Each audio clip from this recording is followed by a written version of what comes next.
today, I have been discussing earlier when I was receiving with Honorable Minister Fiqhi that I hope that some of ideas you always have been sharing with us are getting some life, and today I think this is one of those ideas in which Honorable Minister Fiqhi's vision of looking at more a data-driven decision-making and evidence-based decision-making, particularly when it comes to reconciliation, is something is going to be slightly reflected in this.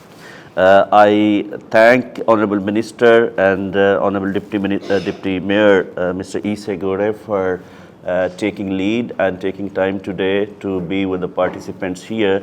And this process, as you all know, has been initiated quite a couple of months ago. A lot of discussions, technical level discussion with the Ministry of Interior's technical team has gone into it, and just last week our team was in Bedoa and they have already demonstrated the questionnaire there, and they have got into the interviews with the 17 mayors of Southwest State for initial reflections and pre-testing the whole methodology, how the idea of conflict navigator would be streamlined more at the higher levels.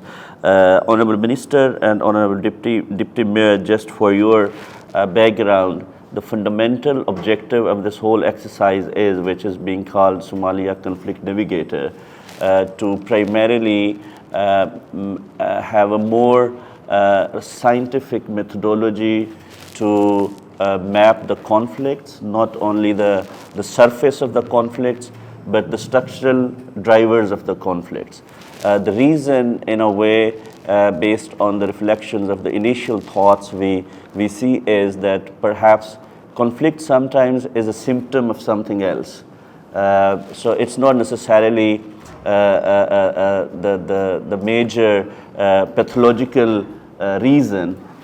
So in Somali context, as we see in the previous initial interim results, for example, out of 134 case studies which have been conducted through this entire process, around 73% of the drivers of the conflicts are related to land and water.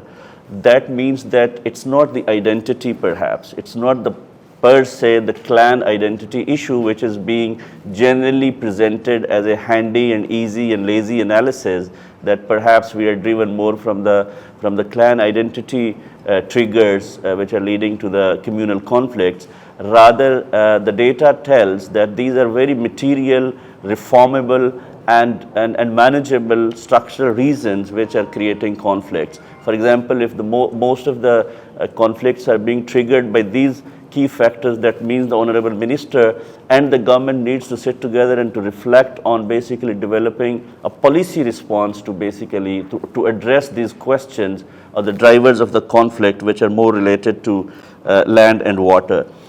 This entire process fundamentally would help government and international community, NGOs, civil society, and anybody who is interested to work in reconciliation in Somalia to formulate their policies and interventions and investments with more informed perspective. And today, our teams will be presenting the overall questionnaire and the tool and the methodology, the way it is going to be implemented in BRA. And with further ado, I would like to thank, first of all, your team, Masood and Ahmed, who has been working very closely with us, and we take pride actually while thinking together with our colleagues, rather than considering ourselves sitting from the two sides of the table. So I appreciate your team. They have been very patient in giving their guidance, and also the number of rounds of revisions actually were involved where we are here today.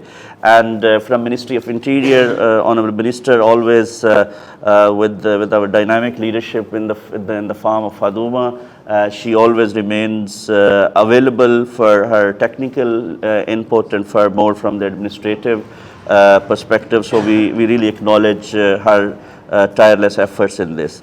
And I will also like to present our team Ilham, she has been leading from the United Nations Staff College overall process. And then we have Mr. Arnold here, who would be presenting more from a data science perspective and the methodology perspective to our participants. And Arnold has traveled from Kenya. Arnold is working with the Surge Data Hub. So it's a multidisciplinary team, basically drawing from different disciplines who have put all their thoughts together. And then we have Zainab here. She will be facilitating from the UN Staff College the entire process. Amina, and not last but not the least, few people behind the scene, and you know Mr. Farah, the representation from Somaliland as well, and we have our colleague Ismail. These are our colleagues who have been working very closely with your team, and thank you very much with these few remarks, and I hand over to